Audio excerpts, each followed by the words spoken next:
안녕하세요. 오늘의 데일리 뉴스레터에 오신 것을 환영합니다. 1. 대포 폭탄은 끔찍한 화력을 가지고 있습니다. 2. 풍선의 최첨단 기술. 3. 포병 지원 모델. 한번 진실을 알아봅시다. 대한민국 방산 수출 신화가 실시간으로서 내려지고 있습니다. 그렇다 보니 많은 분이 이제야 대한민국의 무기 체계가 세계 방산 시장에서 빛을 보기 시작했다고 생각하시는데요. 그런데 알고 보면 전혀 그렇지 않습니다. 사실 대한민국의 무기 체계는 이미 오래전부터 월등한 성능으로 정평이 나 있었습니다. 그리고 그 시작을 이끈 건 다름 아닌 대한민국의 탄약인데요. 오늘은 대한민국의 전차, 포탄이 어떻게 세계를 정복할 수 있었는지 국내 유수의 탄약 제조업체 풍산을 통해 알려드리겠습니다. 전차는 상당히 특이한 무기 체계입니다. 지상 최강의 기갑 전력으로서 공격력과 방어력을 동시에 갖추기 위해 기형적인 진화를 거듭해 왔는데요. 그 정점이라고 할 수 있는 게 바로 날개 만정 분리 철갑탄 엣츠 통칩 날탄입니다.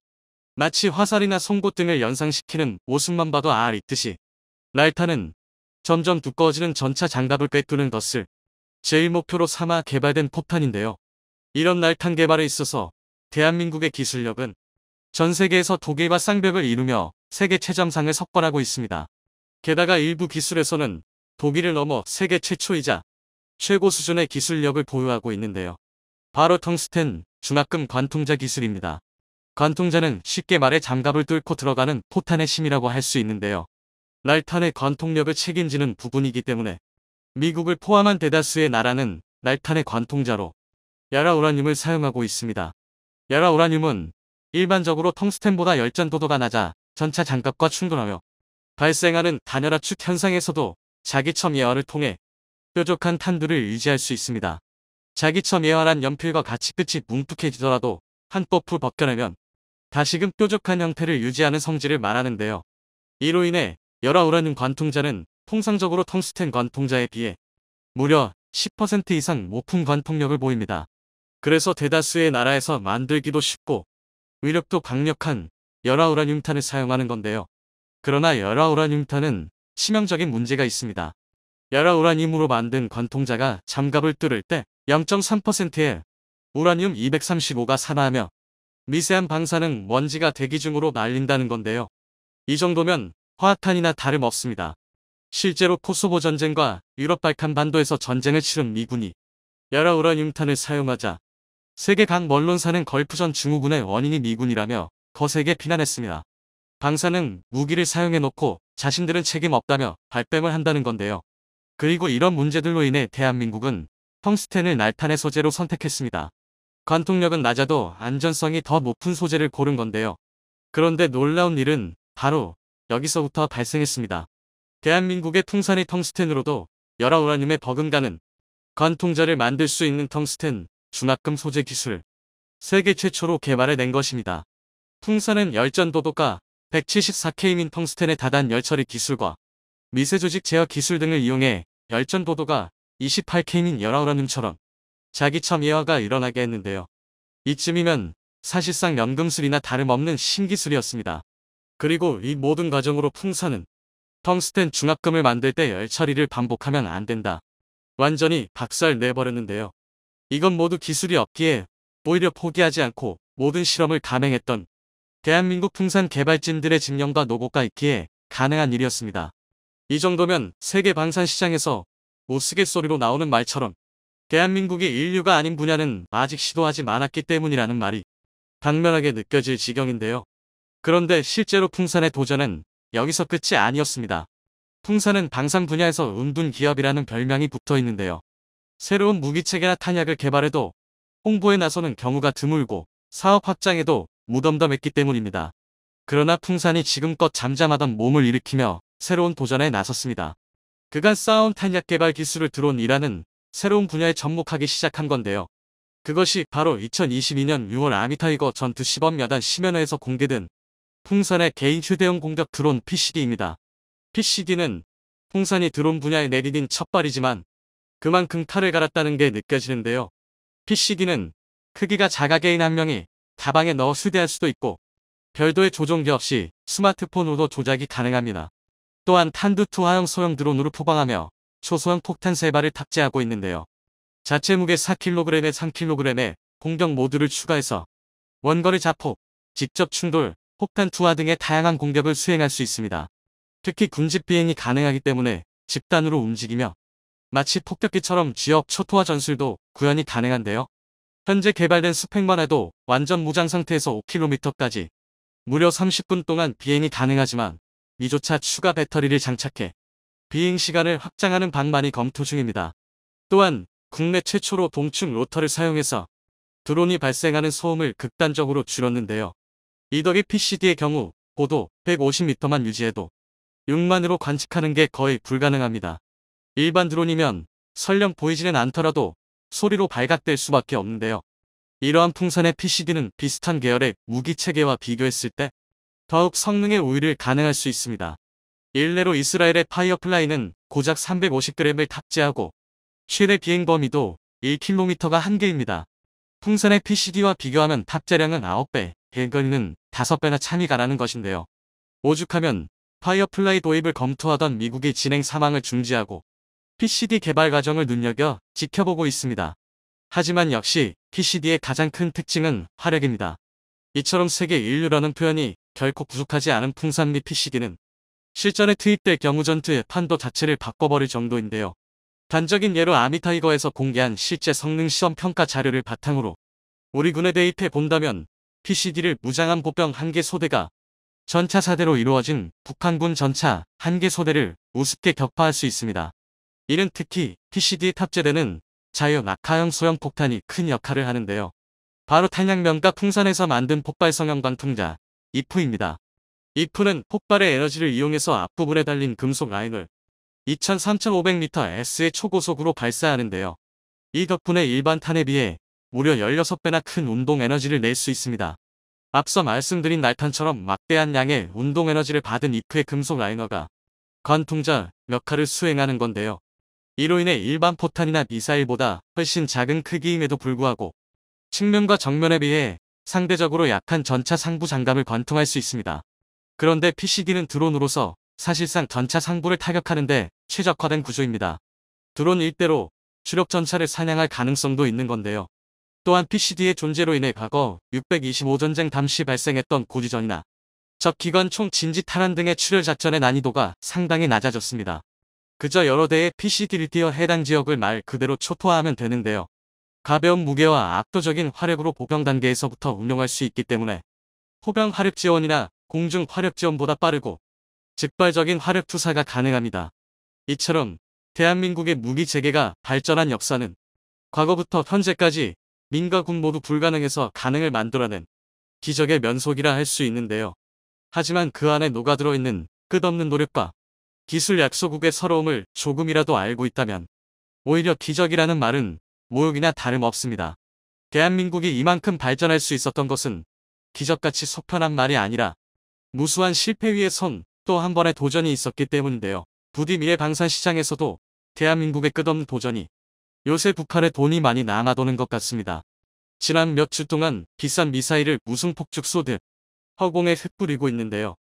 북한은 1월 19일 현재까지 무려 4차례의 미사일 시험 발사를 강행했습니다. 북한이 이처럼 미사일로 자신들을 과시하는 것은 남조선에 대한 대결책동이며 이는 정당한 자기 방어라고 주장 중입니다. 하지만 이런 변명을 대한민국이 그냥 받아줄 리가 없습니다. 이러한 생각은 미국도 마찬가지인데요. 미국은 지난 12일 극초음속 미사일 부품을 조달한 북한민 6명을 특별지정 제재 대상 SDN에 포함시켰는데요. 이들은 중국과 러시아에서 철강 핫뜸, 케블라선, 아라미드 섬유 등 극초음속 미사일 개발에 필요한 부품을 북한으로 밀반입한 혐의를 받고 있습니다. 이 때문에 중국이 북한을 지원한다는 주장에 힘이 실리고 있습니다. 특히 북한은 중국의 지원을 받아 한국을 위협하기 위해 포병과 미사일 전력 발전에 집중하고 있는데요. 그중 1만 문이 넘는 각종 포와 수천 발의 미사일이 대한민국을 겨냥하고 있는 상황입니다. 이에 따라 대한민국 역시 중국과 북한을 제압할 대응 경기를 강화해야 한다는 주장이 등장했습니다. 천무, K9 개량 등으로 포병 전력을 더욱 강화해야 할 뿐 아니라 공군의 근접 항공 지원, 전장 차단 능력을 확보하자는 것입니다. 특히 공군의 공대지 능력을 확장하는 것이 아주 중요하다고 말하는데요. 이처럼 노출된 적의 포병 전력을 신속하게 제압하는데 공군의 지상 지원만 한 것이 없다는 것입니다. 이에 따라 우리 공군의 공대지 작전 역량 향상을 위해 새로운 사업이 추진되고 있습니다. 그중 가장 주목할 만한 것은 FA-50개량 사업입니다. 우리 군은 최근 본격적으로 시작된 FA-50 블록 10개량을 시작으로 강력한 공대지 능력을 확보할 계획입니다. 하지만 사업 성공을 위해 반드시 해결해야 할 문제가 있습니다. 바로 무장 통합인데요. 최근까지 미국은 FA-50에 자국산 무장을 통합하는 것에 탐탁지 않았습니다. 사실 FA-50은 F-16의 축소판이라 해도 과언이 아닐 정도로 미국의 F-16과 많이 닮아 있습니다. 만약 한국이 FA-50의 새로운 무장이 통합된다면 F-16보다 뛰어난 가성비를 확보하기 때문에 당연히 자신들의 F-16이 만팔릴 것이라 생각한 것인데요. 때문에 그동안 무장 통합을 차일피일 미루며 난색을 보였습니다. 그래서 FA-50은 우수한 기체 성능에도 불구하고 빈약한 무장만 사용할 수밖에 없는 상황인데요. 군 전문가들은 이 문제를 해결해야 FA-50의 성능 개량이 가능할 것이라고 전합니다. 그런데 UAE가 FA-50을 구매하겠다는 의사를 밝히면서 그동안 미뤄왔던 FA-50 개량이 물꼬가 트였습니다. 그래서 준비했습니다.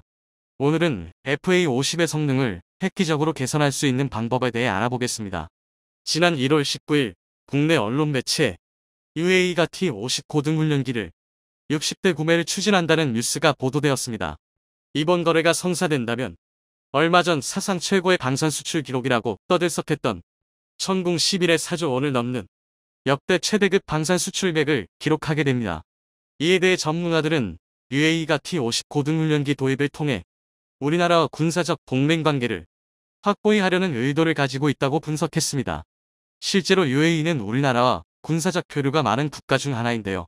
특히 한국의 특전사들로 구성된 아크 부대가 UAE에서 군사훈련, 협력 임무를 수행 중이기도 할 정도로 군사적 교류는 매우 긴밀한데요.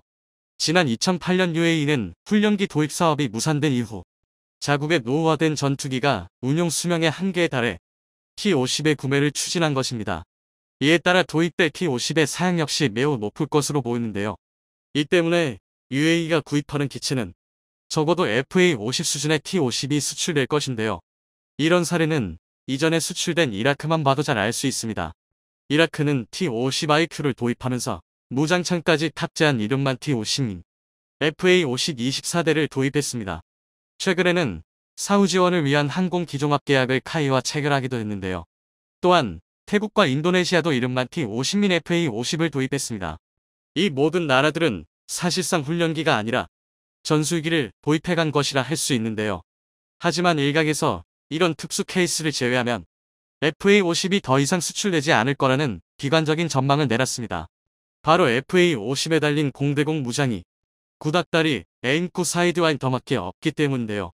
꼴랑 사거리 35km짜리 사이드와인더는 현대전에서 제대로 된 공중전을 수행할 수 없으며 이 문제가 해결되지 않는다면 아무리 기체 성능이 좋아봐야 소용이 없다는 것입니다. 현대전은 무장체계와 소프트웨어가 어떤 게 탑재됐냐에 따라 전투기 성능에 극명한 차이를 보이기 때문인데요.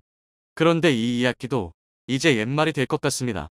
FA-50의 블럭 10개량이 공격화되면서 공대지 능력이 기하적으로 향상될 예정입니다.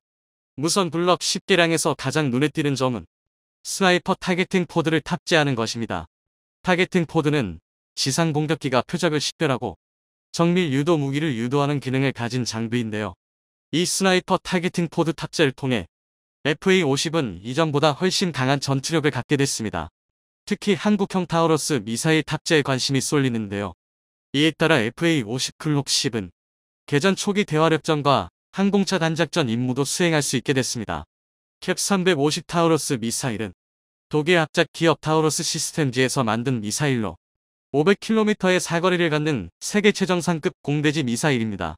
이 미사일은 적 주요 핵심 거점을 공격할 수 있는 첨단 미사일인데요. 반면 FA-50에 탑재되는 미사일은 타우러스의 개량형민 캡 350K입니다. 이 미사일은 무려 600km까지 사거리가 증가한 미사일인데요.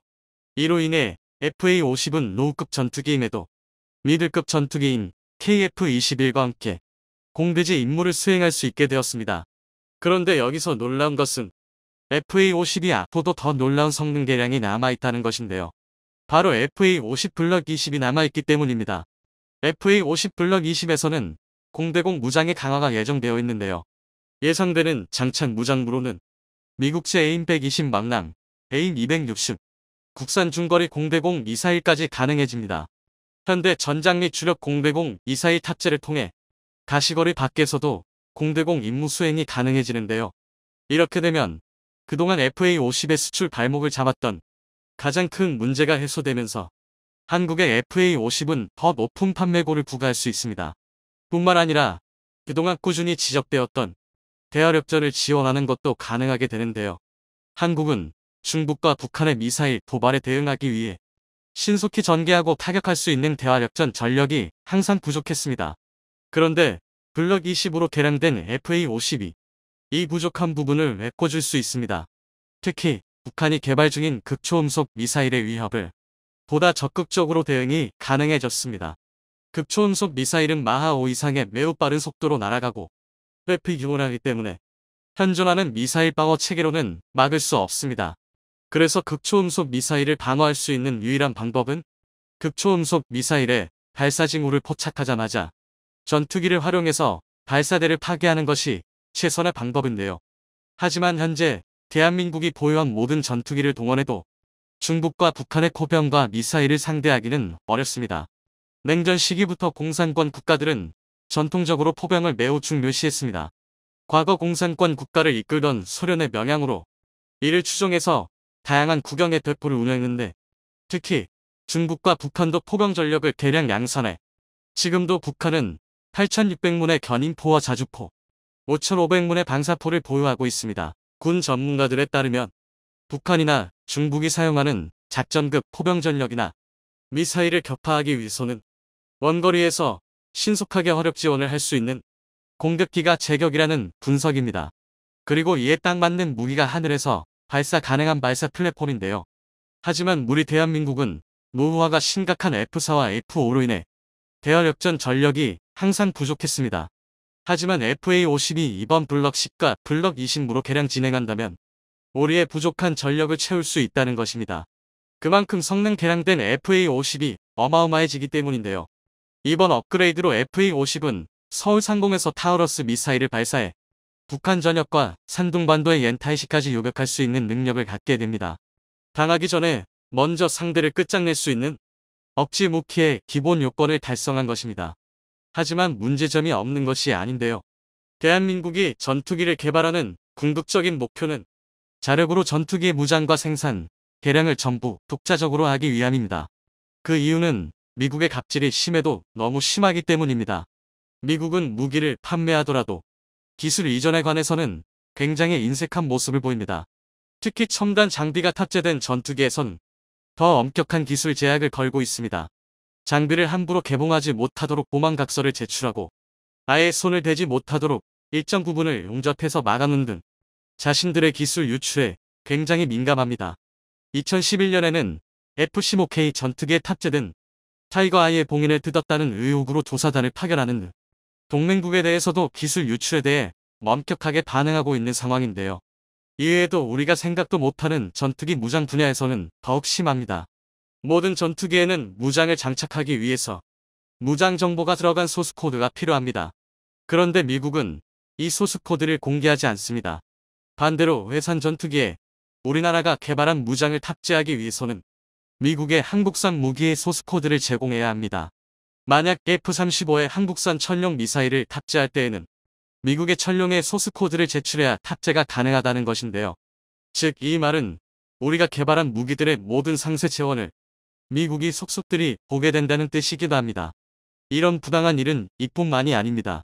한국이 미국산 전투기를 구매했음에도 불구하고 온갖 제약을 걸어 일방적으로 갑질을 당연하게 시행하고 있습니다. 하지만 한국의 기술로 전투기를 개발하고 한국의 기술로 개발한 무장을 탑재한다면 이야기는 달라집니다. 미제 장비의 도움 없이도 독자 작전이 가능한 자주 강군을 준비하고 있는데요. 그래서 KF-21 보람의 개발, 천룡 미사일, 독잠 엔진 개발 등 모든 계통에서 국산화를 추진 중입니다. 그러나 아무리 우리의 기술력이 풍부하더라도 곧바로 세계 최강 미국산 무기들을 따라잡기는 불가능합니다.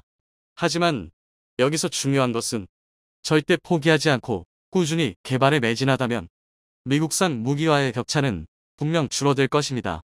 사실 FA-50도 순수 국산 전투기는 아닙니다. 미국 록히드 마틴과 기술 협력을 통해 개발한 기체인데요.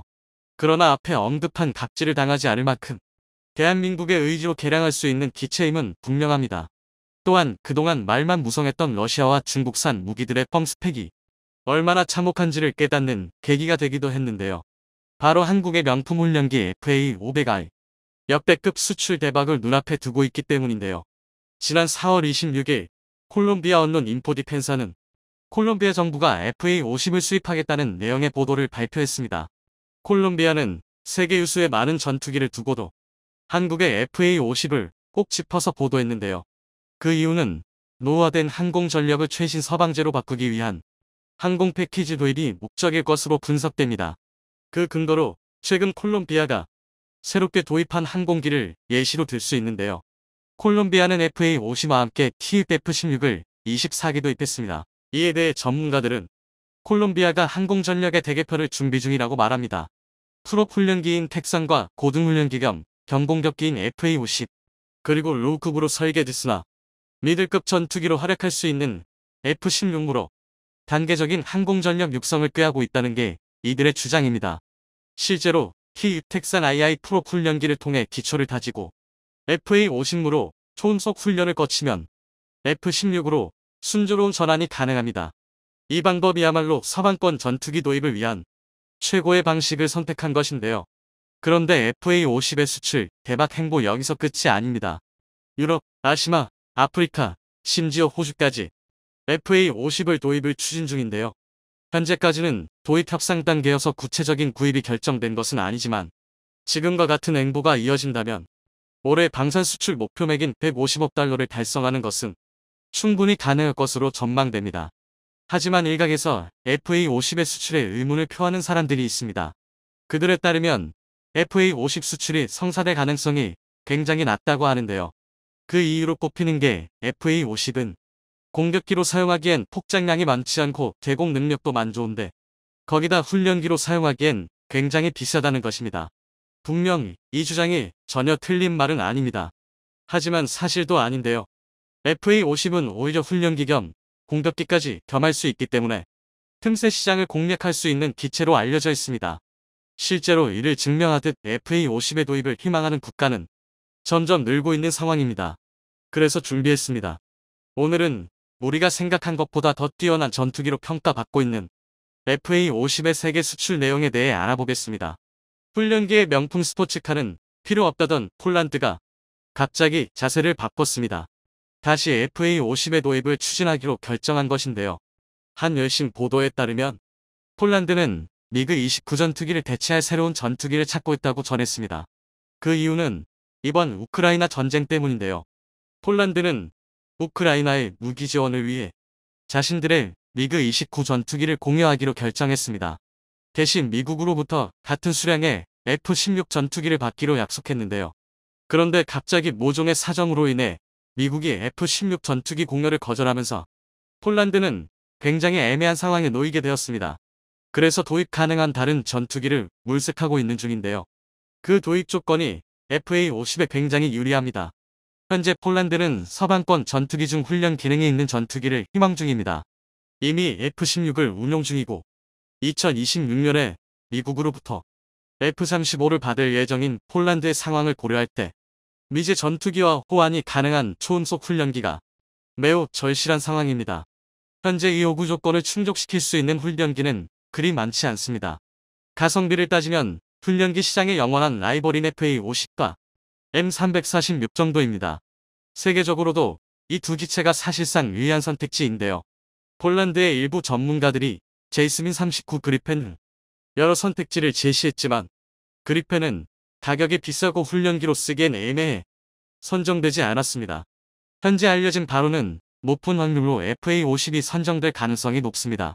폴란드에게 곧 도입될 F-35 전투기와 최적의 훈련 효율을 낼 수 있는 항공기가 바로 FA-50이기 때문입니다. 따라서 비록 한번 FA50을 거절한 폴란드라 할지라도 FA50을 고를 수밖에 없을 것입니다. 그런데 이게 끝이 아닙니다. FA50 도입 열풍은 유럽, 아시아, 아프리카 등 전 세계로 퍼져나가고 있습니다. 일례로 폴란드에 인접한 슬로바키아가 FA50 계약을 추진 중인데요. 이번 우크라이나 전쟁으로 인해 발생한 안보 위기를 수습하기 위해 FA50의 도입을 더욱 가속화할 것으로 보입니다.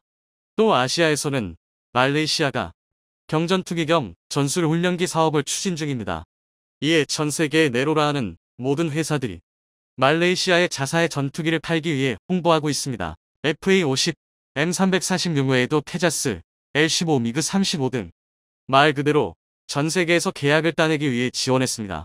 하지만 말레이시아의 라카까다로 실제로 살아남은 것은 FA50과 M346, 테자스, L15 정도입니다. 이마저도 최근 중국과의 관계 악화와 미국의 눈치 때문에라도 중국의 L15 도입은 어렵고 실질적으로는 FA50과 M346 그리고 테자스가 경쟁 상대입니다. 그런데 말레이시아 공군에서는 FA50 도입을 적극적으로 희망 중이라고 하는데요. 가격을 빼면 테자스 전투기에 메리트가 전혀 없다는 게 말레이시아 공군의 입장입니다. 그도 그럴게 테자스는 공군판 아준 전차라고 불리는 인도 방산업계의 실패작 중 하나입니다.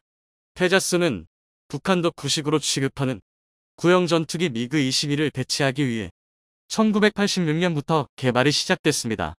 하지만 개발이 차일피일 미뤄지는 바람에 개발 35년 만에 겨우 실전 배치에 성공했습니다. 말 그대로 낡은 설계 사상으로 개발된 깨끗한 구형 전투기인 것이죠. 결국 말레이시아는 이런 점을 고려해 테자스를 탈락시키고 FA50과 M346을 최종 후보로 선정했습니다. 다시 한번 M346과 FA50의 라이벌 매치가 성사된 것입니다. 이탈리아의 M346 마스터 전투기는 한 대당 약 350억 원으로 FA50보다 50억 원 저렴한 데다가 자체 시뮬레이터 기능도 있고 훈련기 성능도 매우 뛰어나 FA50이 강력한 라이벌로 명성이 자자합니다. 하지만 M346은 최고 속도가 초음속 직전 단계인 초음속까지 맞게 되지 않아 고성능 훈련기를 요구할 경우 다소 아쉬운 성능을 가지고 있습니다. 게다가 무장 탑재량도 FA50보다 작아 훈련 겸 전투기로서 임무를 수행하기에는 FA50이 좀 더 유리합니다. FA50이 다소 애매한 성능인 것은 맞지만 오히려 그런 기체가 필요한 국가들에게는 강점으로 어필할 수 있다는 것입니다. 게다가 제1세계, 제3세계를 가릴 필요 없이 전 세계의 여러 국가들이 각자의 이유로 FA50을 사고 있습니다. 최고 성능의 훈련기가 필요한 제1세계에서는 T50을 구매하고 최신형 전투기보다 값은 저렴하지만 훈련과 공격 능력을 전부 갖춘 전투기가 필요한 제3세계에서는 FA50을 사게 되는 것입니다. 실제로 페루, 세네갈과 같이 소수의 공군만 운용하는 곳에선 FA50 전력도 굉장히 강력한 전투력입니다. 이런 국가들은 프로키, 전투기를 포함해도 100대가 채 안 되는 작은 공군을 운용하는데요. 여기에 훈련과 전투기, 모든 성능을 발휘할 수 있는 FA50은 구매할 수밖에 없는 전투기입니다. 게다가 성능에 비해 가격도 저렴하니 적당한 투자로 최고의 성능을 얻을 수 있는 것입니다. 따라서 말레이시아 사업에서 FA50이 최종 사업자로 선정될 가능성이 매우 높은데요. 이 소식이 알려지면서 최근 한국과 방산협력을 강화 중인 호주에서 T50을 주의 깊게 보고 있습니다. 현재 호주는 노후화된 배 호크 훈련기를 대체하기 위해 에어 6000이 페이지 2 신형 전술기 사업을 추진 중입니다.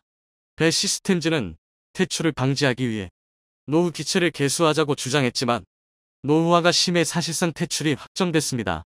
그래서 현재 사업의 T50, T7, M346, 테자스의 경쟁이 진행 중입니다.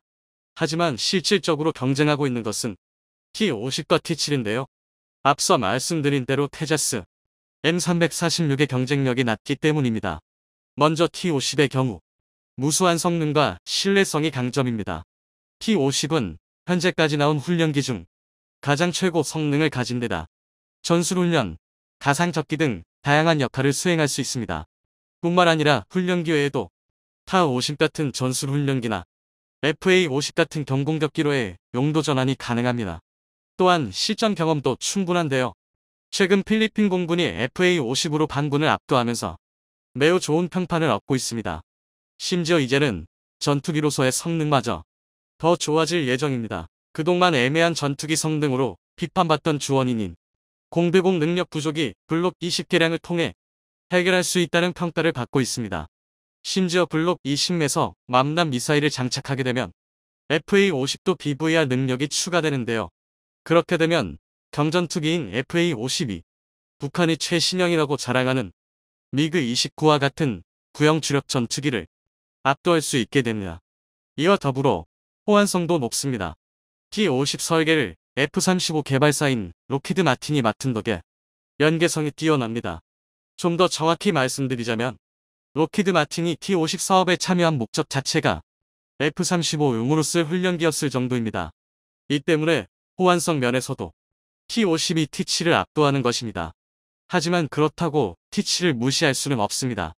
NT-7을 만든 곳이 세계적인 항공 제작사이자 미국의 거대 방산업체인 보잉이기 때문입니다.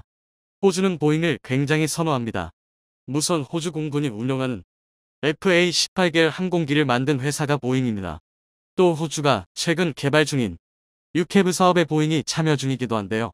따라서 호주 공군 입장에서는 당장 쓸 훈련기를 고르라면 아무래도 T-50보다 T-7을 고를 가능성이 높습니다.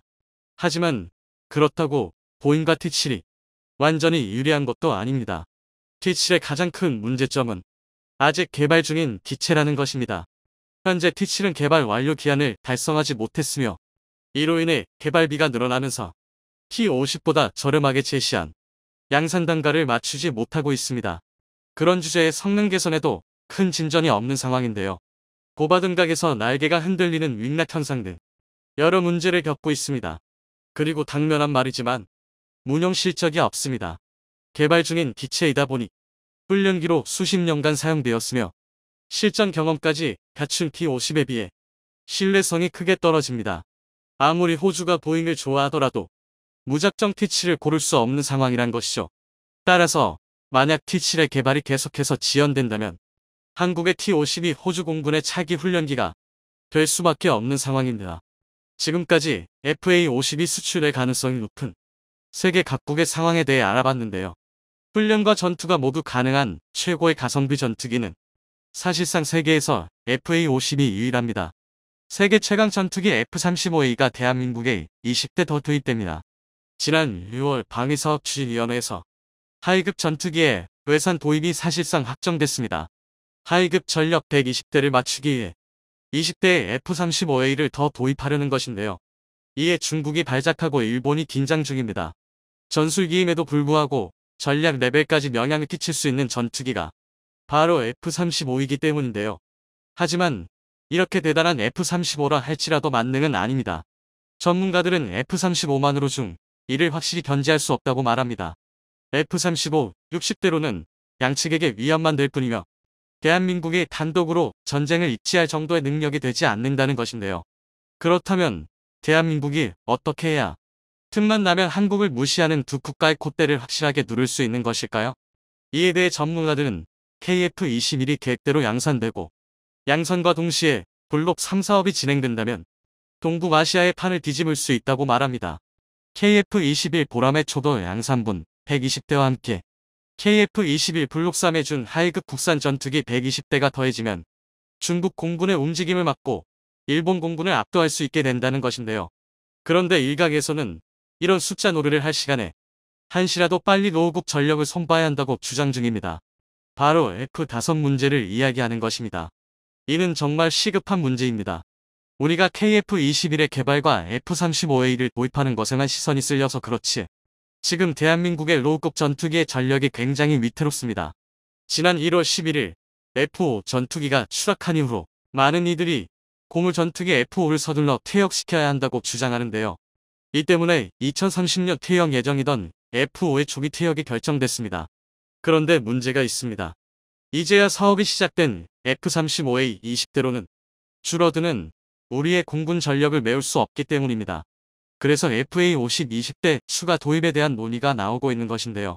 그러나 일각에서는 FA-50을 지금 사양으로 도입한다면 그저 새 F-5를 받는 것과 다를 바 없다고 비판 중입니다. 현재 FA-50은 중거리 이상의 공대공 교전 능력이 없고 제대로 된 공대지 미사일도 사용하지 못하는 데다 작전거리까지 짧아 5세대 전투기가 판을 칠 미래 전장에서 생존 가능성이 전무하다는 것입니다. 이 때문에 현재 우리 군과 방산업계는 FA-50을 완전한 4.5세대급 경전폭기로 개량할 준비를 갖췄습니다. 군의 소요가 결정되면 그동안 노후화가 진행된 우리 공군의 FA-50에 대한 중간 성능 개량 MAU를 진행하고 우리 공군의 FA-50에 대한 중간 성능 개량 MAU를 진행하고 특히 레이더, 전자전체계, 추가 무장, 항속거리가 대대적으로 개량됩니다. 하지만 이런 소식을 찾아보시기 어려운 분들께서는 과연 이런 내용이 한국 공군 전력에 어떻게 도움이 되는지 잘 모르실 텐데요. 그래서 준비했습니다. 오늘은 대한민국 공군이 야심차게 기획 중인 여러 차세대 사업들에 대해 알아보겠습니다.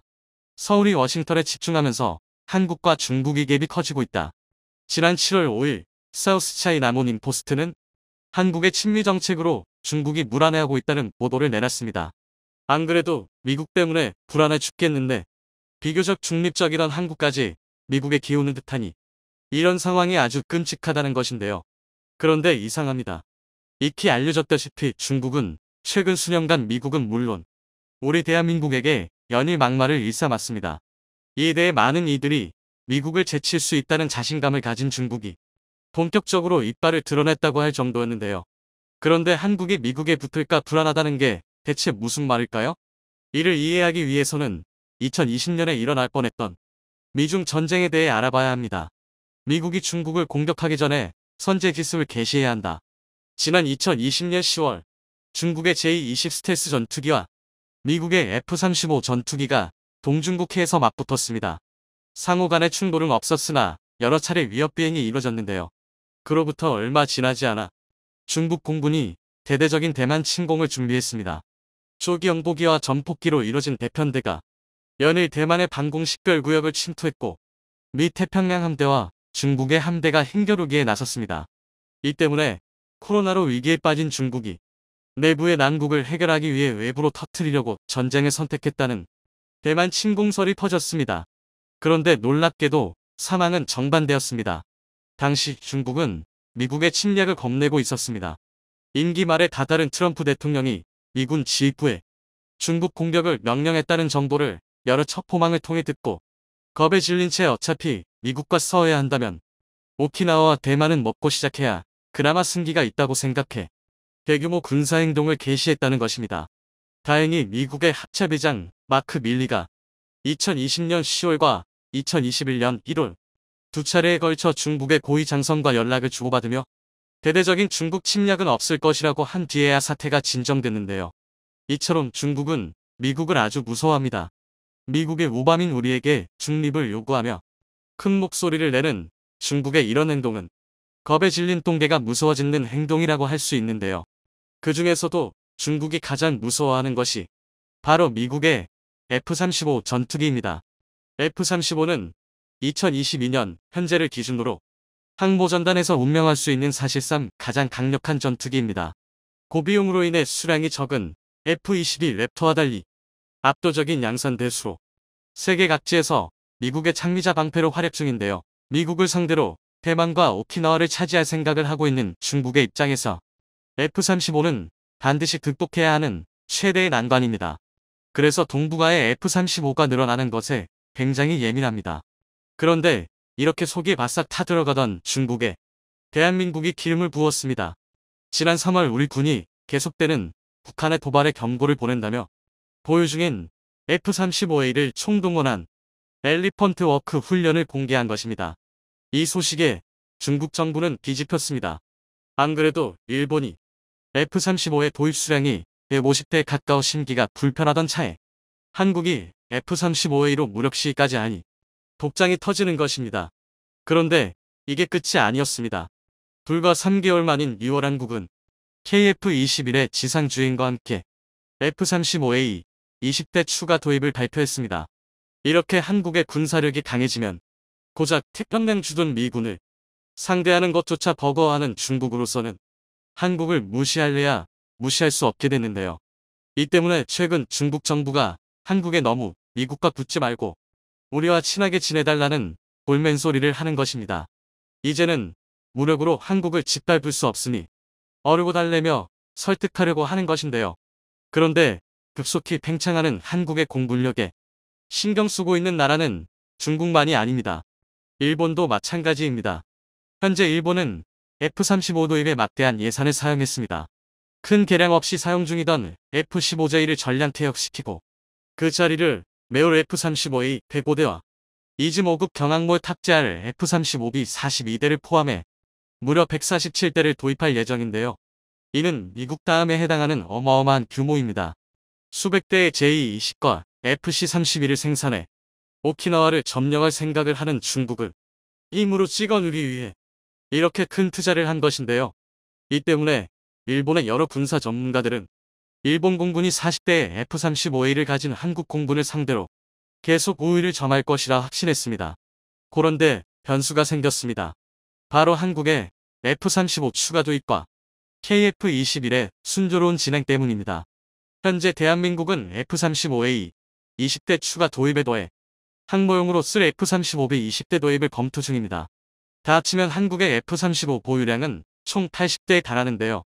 이는 한국이 세계 6위의 F-35 보유국이 된다는 의미이며 동시에 14에 가깝던 한일의 F-35 보유비와 11.8 정도까지 떨어진다는 것입니다. 일본이 겸학할 것은 또 있습니다. 최고 성능의 4.5세대기 KF-21 보라매가 무려 120대나 추가되는 것인데요. KF-21의 도입은 일본군이 보유한 F-2나 F-15로는 맞상대가 불가능할 정도로 우수한 준하위급 전투기입니다. 사실 KF-21은 F-5나 K-16을 대체하기 위해 개발됐지만 현재 알려진 사양으로만 따져도 지구상 최강의 4.5세대기로 나올 게 분명합니다. 게다가 만약 한국이 KF-21을 5세대 스텔스기로 개조하는 블록 3 사업에 성공한다면 한국은 5세대기 보유량이 200대가 넘어가게 됩니다. 심지어 인니 수출이나 다른 수출 사업에 성공해 KF-21의 양산 대수가 늘어날 경우 총 보유량이 더 늘어날 가능성도 충분합니다. 이렇게 되면 우리 공군은 수적으로나 질적으로나 일본을 압도하게 됩니다. 이는 일본의 굉장히 수치스러우면서 동시에 공포스러운 이야기입니다. 육군의 발전을 사실상 포기한 채 해군력과 공군력에 몰두한 일본의 항공자 의대가 육해공을 고르게 발전시킨 한국 공군에게 대등하거나 밀린다는 뜻이기 때문인데요. 그래서 현재 일본이 한국에 밀리지 않기 위해 차기 전투기 F-3 사업에 열을 내고 있는 것입니다. 최근에는 항상 독자 개발을 해치던 자존심조차 접고 영국의 6세대기 템페스트와 사업을 합칠 것이라는 이야기까지 나오고 있습니다. 중국을 상대로 해군력에서 밀리는 판에 한국 공군에게까지 밀릴 수 없다는 절박함이 드러난 것입니다. 이런 상황은 일본에게 굉장히 치욕스러운 일입니다. 거의 모든 국방비를 해 공군에게 몰빵하는데도 한국에게 밀린다는 뜻이기 때문입니다. 그런데 일각에서는 한국의 F-35 도입도 좋지만 그보다 더 시급한 과제를 해결해야 한다고 말합니다. 이 문제가 해결되지 않으면 한국 공군에 아무리 많은 F-35가 있다고 하더라도 소용이 없다고 하는데요. 그것은 바로 로우급 전력의 교체 문제입니다. 현재 대한민국은 전투기를 세 종류로 나눠 운용 중입니다. 스텔스 능력으로 적 방공망을 제압하거나 제공권을 장악하는 F-35A와 강력한 폭장량으로 장거리 공대지 미사일을 쏟아내는 F-15K로 구성된 하이급 전력 98대, 제공권을 유지하고 공군이 수행하는 대부분의 임무에 참가하는 다목적기로 사용되는 F-16PB와 KF-16으로 구성된 미들급 전력 167대, 고성능 전투기가 필요없는 근접 항공 지원이나 초기에 사용되는 고물 F-4와 F-5 127대와 60대의 FA-50으로 구성된 로급 187대 등 453대로 현재 우리 하늘을 지키는 중인데요. 이 중 127개의 F-4, F-5가 2024년까지 퇴역합니다. 원래는 2030년까지 점진적으로 퇴역할 예정이었으나 1월 11일 심소령이 순직한 이후 조기 퇴역이 결정된 것입니다. 이를 대체하기 위해 2020년대 중반부터 2032년까지 F-35 계열 40기와 KF-21 보람에 120기가 추가될 계획입니다. 로우급을 크게 줄이고 하이급과 미들급의 수량을 대폭 늘린 것인데요. 큰 틀에서 보면 우리 공군의 전술기 보유량과 전투력이 크게 늘어나는 경사스러운 일입니다. 그런데 이렇게 전력을 편성하자 문제가 생겼습니다. 공군이 보유한 노후급 전투기들 2020년대 중반까지 전부 퇴역시켜야 하는데 그 빈자리를 메울 새 전투기들이 2020년대 중반 이후에야 도입이 가능해 수년 동안 전력 공백이 불가피하게 된 것입니다. 이로 인해 구식 전투기로 수행할 수 있는 단순 초계 임무의 고성능 전투기가 투입되면서 유지비가 폭등할 수 있다는 우려가 나왔는데요. 그래서 이에 대한 대응법으로 FA-50 20대의 긴급 도입 2군에서 논의됐습니다. 마침 FA-50에서 데이터 링크만 빠진 전술훈련기 타-50 20대의 도입을 위해 생산 라인이 가동 중이었으니 긴급 도입을 추진하면 2020년대 중반까지 무리 없이 FA-50 20대를 추가 도입해 당장 부족한 노후급 전력을 메울 수 있다는 것입니다. 지난 2020년 10월 15일 육해공 상군 본부가 위치한 충남 계룡대에서 열린 국감에서 충격적인 사실이 밝혀졌습니다.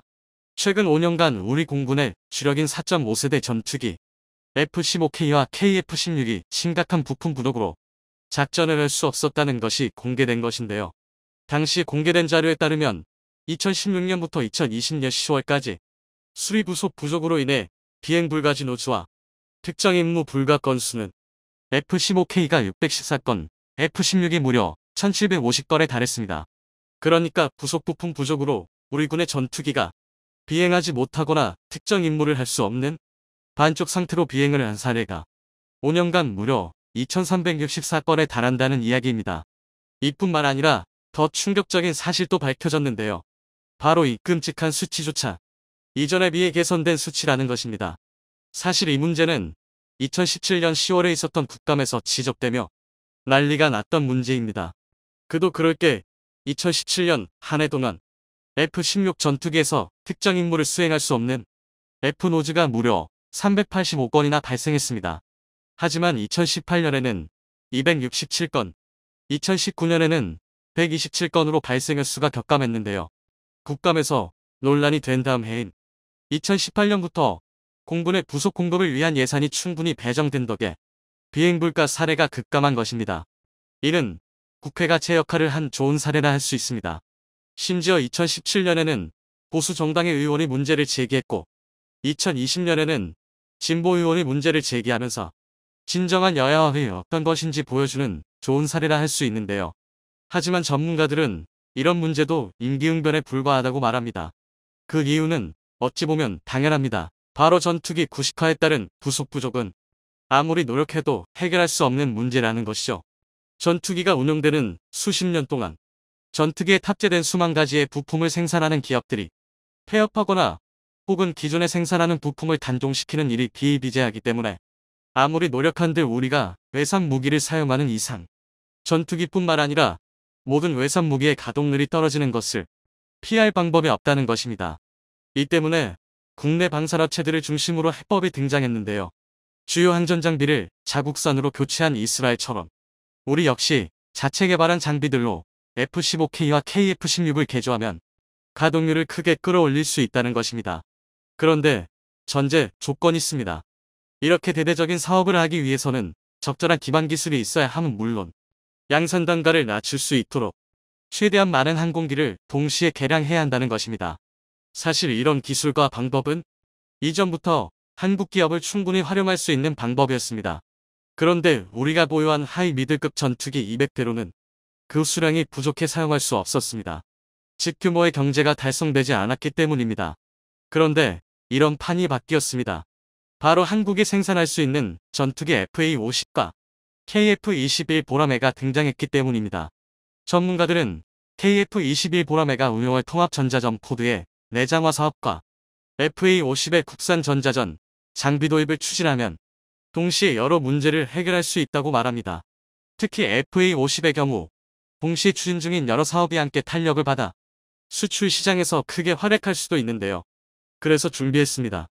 오늘은 대한민국 공군 전력을 획기적으로 향상시킬 방법에 대해 알아보겠습니다.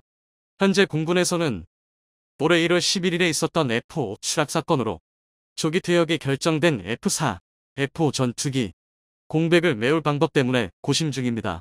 가장 현실적인 방안은 곧 생산이 완료될 타오십의 뒤를 이어 FA50을 추가 배치하는 것입니다. 하지만 그저 FA50을 양산하는 것은 군의 전력 향상에 그다지 큰 도움이 되지 않습니다. 훈련기를 개조해 만든 수준에 불과한 지금의 FA50으로는 다가올 미래전은커녕 지금도 버틸 수 없기 때문인데요. 그렇다고 FA50이 나쁜 전투기인 것은 아닙니다. 우리 군이 60대를 운용 중인 FA50 파이팅 이글은 최대 속도 마하 1.5인 초음속 경공격기입니다. 탐지거리가 150km 수준인 이스라엘 엘타사의 EL M2032 기계식 레이더를 탑재 F-16A B의 레이더 성능을 압도합니다. 또 7개의 하드 포인트에 다수의 무잠을 탑재할 수 있어 가격 대비 성능이 아주 좋은데요. 또 지난 2021년에는 카이가 FA50의 스나이퍼 타겟팅 포드를 부착하는 시험에 성공하면서 레이저 유도 폭탄을 사용할 수 있게 됐습니다. 이 포드 장착으로 밤낮 가릴 것 없는 전천후 탐지 능력으로 GG-12, 페이그어웨이 같은 레미저 유도 폭탄을 사용해 적을 정확히 맞추는 것도 가능한데요. 이 정도면 훈련기 가격 정도밖에 하지 않는 경공격기 치고는 굉장히 좋은 성능입니다. 일단 전투를 지속할 수 있는 능력부터 굉장히 떨어집니다. 초음속이기는 하지만 연료 탱크의 크기가 작아 전투행 동반경이 440km 밖에 되지 않습니다. 그만큼 공격 임무를 수행할 수 있는 영역이 제대로 된 전조기보다 좁은 게 사실입니다. 만약 캡 350 타우러스나 천령 공대지 미사일 같은 장거리 공대지 미사일을 탑재할 수 있다면 단점을 상쇄할 수 있겠지만 FA50에 실리는 무장 중 사거리가 100km를 넘는 것은 국산 유도폭탄 KGGB 뿐입니다. 이 정도로는 아무래도 본격적인 공격기로 쓰기에는 부족합니다. 그리고 전투기의 핵심인 공대공 전투 역량이 크게 떨어집니다. 최대 사거리가 20km 정도에 불과한 사이드와인더 그리터 M이 탑재 가능한 유일한 공대공 무장인지라 가시거리 밖에서 벌어지는 PVR 전투에 대한 대응 능력이 전무합니다. 이에 대한 대응으로 AIM 120C에서 AIM 120D 수준의 중장거리 공대공 미사일을 장착하자는 이야기가 나오고 있는데요. 그런데 이것도 비싼 돈을 들여 달아봐야 소용이 없습니다. 바로 레이더의 성능이 발목을 잡기 때문인데요. FA50에 탑재된 이스라엘 엘타사의 기계식 레이더는 최대 탐지거리는 150km입니다. 하지만 이 성능은 어디까지나 레이더의 모든 성능을 한 방향에 집중시키거나 특정 표적을 집중 추격할 때 발휘 가능한 말 그대로 최대 성능입니다. 당연한 말이지만 언제 무슨 일이 터질지 알 수 없는 전장에서 이런 이름뿐인 최대 스펙은 그다지 의미가 없습니다. 문제는 이것만이 아닙니다. 수준이 떨어지는 항전 장비 역시 문제입니다. 최근 개발되는 전투기들은 전자전기가 아니더라도 기본적으로 전자전장비가 탈재됩니다. 적의 레이더 유도 미사일을 교란하거나 적의 재밍에 대항하기 위해서 강력하지 않더라도 전자전 장비를 갖춰야 할 필요가 있기 때문입니다. 그런데 FA50에는 이조차 제대로 갖춰져 있지 않습니다. 한마디로 FA50을 기존 스펙으로 생산한다면 급한 불을 끄는 것 이상의 효과를 기대하기 어렵다는 것이죠. 물론 그렇다고 방법이 없는 것은 아닙니다. FA50 개발 이후 10여 년간 꾸준히 발전한 우리의 방산 역량이라면 이 모든 문제를 완벽하게 해결할 수 있습니다. 먼저 부족한 전자전 장비는 지난 1970년대부터 관련 산업 및 군부대의 육성이 시작됐으며 그 결과 6회공에 걸쳐 다양한 전자전 장비가 제작됐습니다. 이를 대표하는 것이 LIG 넥스1의 3대 전자전 장비인데요. 현재 LIG 넥스1은 F-16에 탑재되는 전자전 장비를 국산화한 엘크 200K와 함성용 전자전 장비 SLQ 200K 소나타 그리고 차량에 탑재하는 자상형 전자전 장비 CLQ 200K를 개발해 군에 배치했습니다. 특히 지상형인 CLQ 200K의 경우 체계 개발에서 초보 양산까지 무려 12년이나 걸렸을 정도로 많은 노력에 투자됐는데요. 이렇게 획득한 기술을 바탕으로 KF-21 보람에 내장된 EW 슈트를 자체 개발하는 쾌거를 달성했습니다. 따라서 KF-21 보람의 개발에서 획득한 노하우를 바탕으로 FA50에 쓸 전자전 포드나 내장 체계를 만드는 것은 현재로서도 충분히 가능한 일이라는 것입니다. 또 있습니다.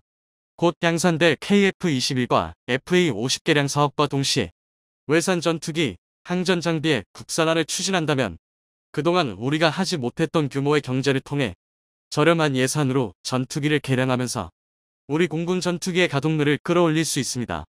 현재 F-15K맨은 엘크 135m, 그리고 KF-16맨은 개량 사업으로 적용된 엘크 165가 탑재되어 있습니다.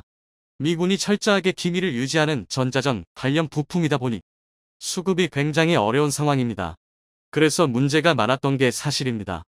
그런데 KF-21 보라매에 쓸 내장형 전자전 체계를 한국이 개발하면서 우리 기술진들 사이에서 F-15K와 KF-16의 전자전 체계 역시 국산화가 가능하겠다는 확신이 생긴 것입니다. 그리고 미사일과 레이더 역시 문제가 안 됩니다. 현재 한국은 미국이 AIM-120 암람과 신형 사이드와인더 미사일 AIM-9X를 FA-50에 통합해 주기 기대 중입니다.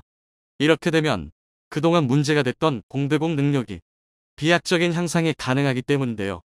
하지만 미국이 이를 허락하지 않아 문제가 많았습니다. 미국이 FA-50의 공대공 능력을 지향시키는 데는 그만한 이유가 있습니다. 바로 FA-50의 성능이 향상되면 자신들의 F-16 시장과 겹치기 때문입니다.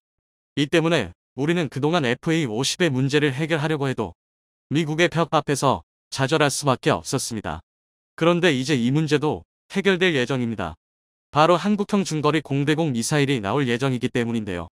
해군 기반으로 알려진 이 미사일은 우리가 언제든 개량하고 통합할 수 있으며 우리가 만든 전투기에 언제든지 공대공 무장으로 탑재할 수 있습니다. 그런데 이게 끝이 아닙니다.